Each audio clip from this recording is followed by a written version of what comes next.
Struggling to change your video background in CapCut? Don't worry.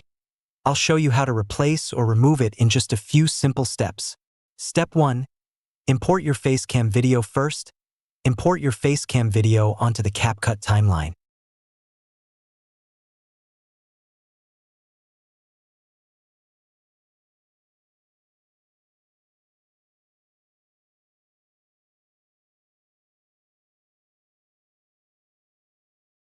Step 2.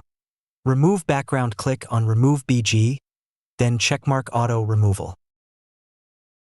Now wait a few seconds while CapCut automatically removes the background from your video.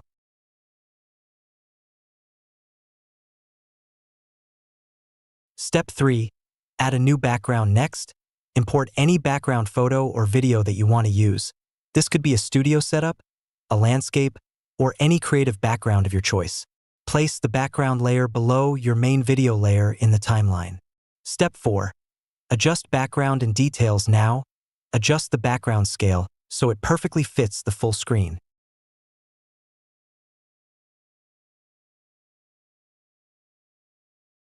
You can also tweak the removal feather and expand options to make the blending smoother and more natural. Step 5. Preview the result. Finally, play the video and see how perfectly your facecam fits into the new background. Clean, professional, and ready to use. And that's how easily you can change your video background in CapCut.